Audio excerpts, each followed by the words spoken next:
विभाजन क्यों होता है? जैसे कि हमने यहाँ पर एक कोशिका ले लिया और ये इसका केंद्रक, और यहाँ पर एक दूसरी कोशिका ले ली है और यहाँ पर इसका ये केंद्रक। तो दो कोशिका है हमारे पास, एक स्मॉल सेल और एक लार्ज सेल। ठीक है, हमारे पास दो कोशिका है, एक छोटी कोशिका है और एक बड़ी कोशिका। तो हम लोग देखना चाहते हैं कि कोशिका का विभाजन क्यों होता है। तो देखना, इसमें दो चीज़ें होंगी। एक होता है तुम लोगों का KI, इसका पूरा नाम क्या होता है? Cairo plasmic index. और ये जो KI होता है ये होता है VN/VC माइनस VN। अब VN क्या है? VN को हम लोग बोलते हैं volume of nucleus. Volume of nucleus. और जो VC है वो क्या है? Volume of cytoplasm. Volume of cytoplasm. ठीक है, तो देखो ये केंद्रक का, जो केंद्रक के अंदर है द्रव, उसका आयतन VC माइनस VN, यहाँ पे सॉरी VC माइनस VN, ये क्या है? साइटोप्लाज्म का आयतन। तो अगर हमारे पास ये आयतन ज़्यादा होगा, ठीक है, अगर ये आयतन ज़्यादा, इसका मतलब ये बढ़ गया, ये बढ़ा तो ये राशि घटेगी, तो ये भी घटेगा। घटेगा कि नहीं घटेगा? अब कोशिका छोटी है, कोशिका छोटी है तो उसके पास साइटोप्लाज्म ज़्यादा होगा कि कम होगा? कम क्यों होगा? क्योंकि कोशिका छोटी है और छोटी कोशिका पर केंद्रक का नियंत्रण सबसे अच्छा होता है, यानी कि वो सभी चीज़ों को अच्छे से मैनेज कर सकती है। तो छोटी कोशिका में हम लोग बोल सकते हैं जो CP मतलब साइटोप्लाज्म, इसका आयतन कम, इसका आयतन कम, तो कैरियोप्लाज्मिक इंडेक्स ज़्यादा। ठीक है, तो जो छोटी कोशिका है उसमें साइटोप्लाज्म कम होगा, और साइटोप्लाज्म कम होगा तो कैरियोप्लाज्मिक इंडेक्स क्या होगा? ज़्यादा। अगर बड़ी कोशिका की बात करें तो बड़ी कोशिका में जो है CP, साइटोप्लाज्म क्या होगा? ज़्यादा, तो कैरियोप्लाज्मिक इंडेक्स क्या हो जाएगा? कम। और जब कैरियोप्लाज्मिक इंडेक्स कम हो जाता है तो फिर एक कोशिका जो है दो कोशिका में विभाजित हो जाती है, क्योंकि साइटोप्लाज्म बहुत ज़्यादा हो गया और कोशिका बहुत बड़ी हो गई। तो अब एक केंद्रक के बस में नहीं रहता है कि वो पूरे कोशिका को अच्छे तरह से कंट्रोल कर सके, क्योंकि केंद्रक को हम लोग क्या बोलते थे? डायरेक्टर ऑफ सेल, यानी कि एक सेल का कौन होता है? डायरेक्टर होता है, ये सेल को संचालित करता है। तो जब इसका साइटोप्लाज्म बढ़ गया तो कोशिका का आकार भी बढ़ गया। जब कोशिका का आकार बढ़ गया तो इसका कैरियोप्लाज्मिक इंडेक्स क्या हो जाएगा? घट जाएगा। कैरियोप्लाज्मिक इंडेक्स घटेगा तो अब ये बड़ी कोशिका का जो केंद्रक है अपने कोशिका पर नियंत्रण नहीं कर पाती है, और जब नियंत्रण नहीं कर पाती है तो यही एक बड़ी कोशिका दो कोशिकाओं में टूट जाती है। इसलिए होता है सेल डिवीजन या कोशिका का विभाजन। उसका मेन कारण केवल दो ही चीज़ है, एक तो कैरियोप्लाज्मिक इंडेक्स और दूसरा साइटोप्लाज्म का आयतन। तो छोटी कोशिका है, साइटोप्लाज्म कम रहेगा, केंद्रक अच्छे से इसको रेगुलेट कर सकता है।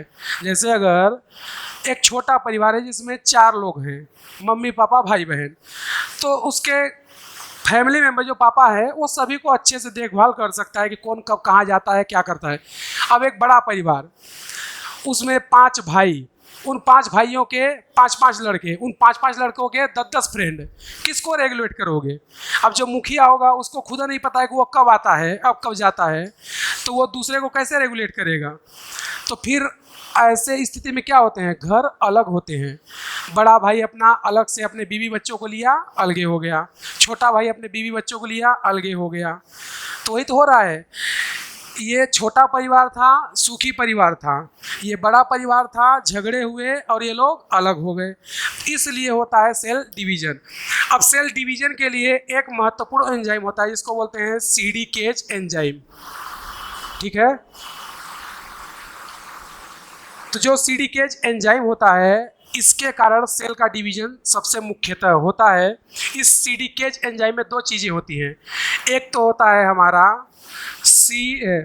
साइक्लिन प्रोटीन, एक होता है साइक्लिन प्रोटीन, और जो साइक्लिन प्रोटीन होती है ये दो प्रकार की होती है, एक होता है यस साइक्लिन और एक होता है यम साइक्लिन।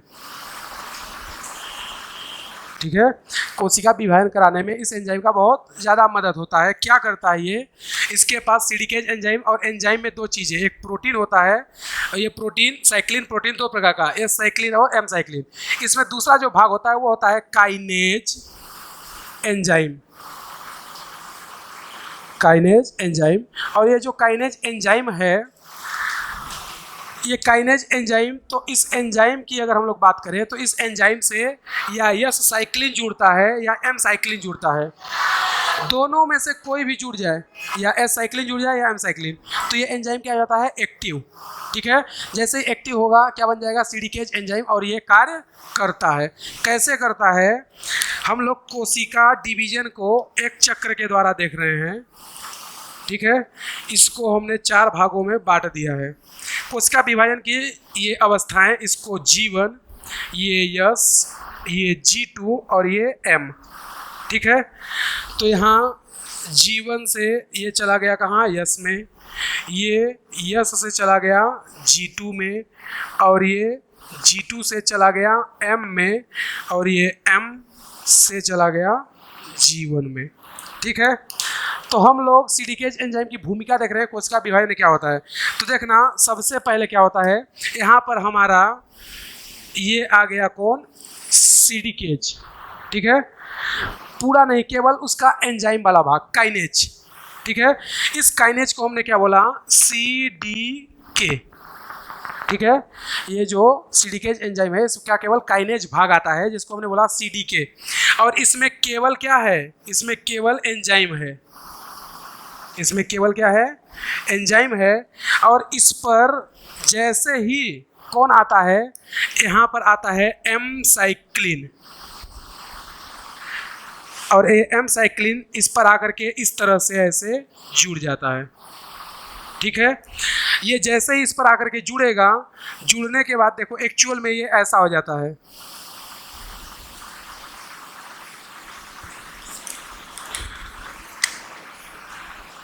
इसको यहाँ पे रहने देते हैं, एम साइक्लिन जो है यहाँ पे जुड़ रहा है, और ये तुम्हारा संरचना जो बन गया वो इस तरह से है।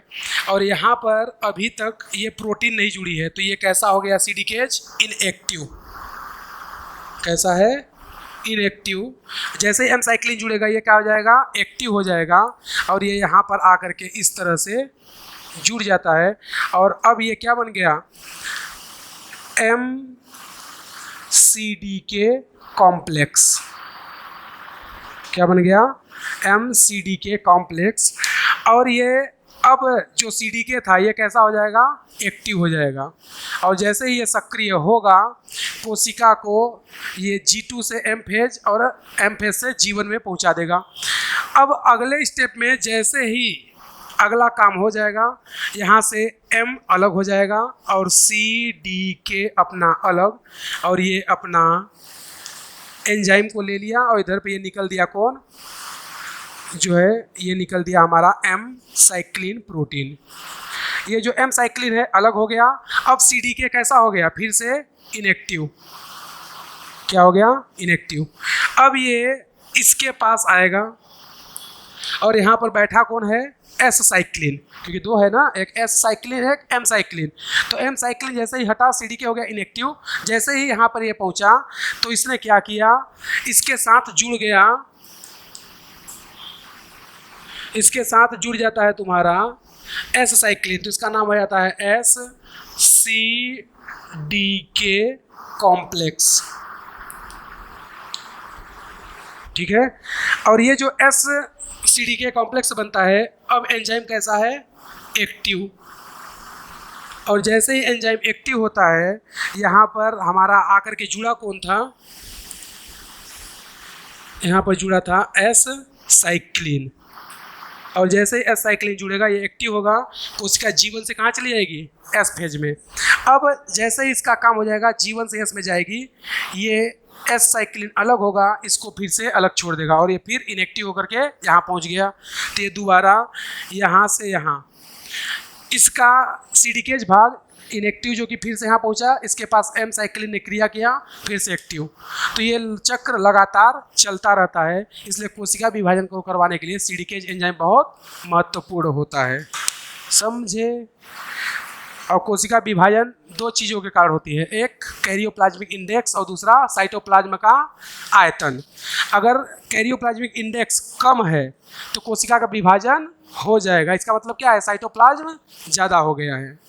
समझे कि नहीं समझे। तो इस तरह से कोशिका का विभाजन होता है।